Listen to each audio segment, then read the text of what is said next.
Good morning. Pastor Kasey here from Water Street Church doing the Midweek devotional. This summer we've been doing the parables of Jesus, favorite parables of Water Street Church, and one of them was the workers in the vineyard, and there's something else about that parable that has kind of stuck with me that I'm not sure I conveyed, and so I thought maybe I'd share that for the Midweek devotional. Well, the story about the workers in the vineyard is from Matthew 20, and it's interesting that it happens during Passion Week. At least that's when Matthew inserts it in his gospel, which probably is fairly fitting, and maybe more so, you might think of that more so by the end of this devotional. The workers all get the same pay. Whether they work 12 hours or whether they work 1 hour, they all got the same amount of money. So if it's $20 an hour, you work 12 hours, that's $240. And if you work 1 hour, it's $240. Same.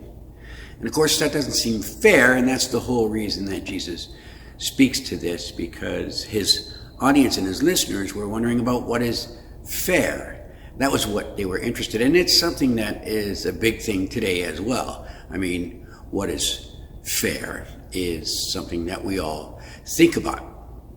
Well, it made me think that somehow about something about America's Got Talent or Britain's Got Talent, and that's that we scoff sometimes, or people certainly will scoff or boo at Simon Cowell whenever he is more honest with a contestant than the other judges might be. And I find it strange that people will boo him for speaking the truth, but then they really want his approval and his feedback kind of more than they want it from the other judges.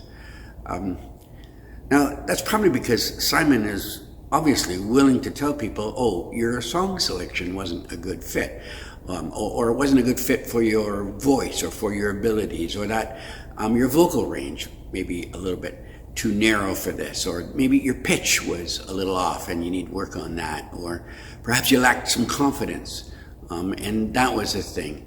And people know Simon is going to tell you the truth, and because they know that, they're more likely to get the truth from Simon. They seem to cherish his feedback more than they do the feedback from the other judges. At least it seems that way.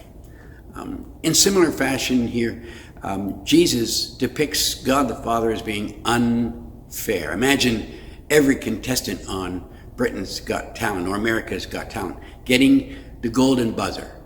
I mean, really, just imagine that regardless of your act, regardless of your ability, regardless of your talent or your experience, everyone is going to get the golden buzzer.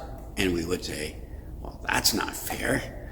I mean, better performers probably would not prize the golden buzzer much. There'd be no truth-telling, there'd be no honesty in that. And if everyone is going to win anyways, why try out? But in the parable, when everybody gets paid the same, or in the example that I'm using this morning, everyone gets the golden buzzer. It's not for your performance. You understand that? Yeah, we're all getting the golden buzzer. That's the truth that Jesus is trying to convey. But you're not getting it for your performance. We're getting the golden buzzer for Jesus' performance. That's the kicker. It's not just a buy into the next round. It's for the $1 million. The grand finale is a shoo-in. Having said that, why not try out? I mean, not trying out would be insane. Regardless of your ability, or your talent, or your confidence, or your experience, Jesus guarantees the golden buzzer. That's it. Thanks.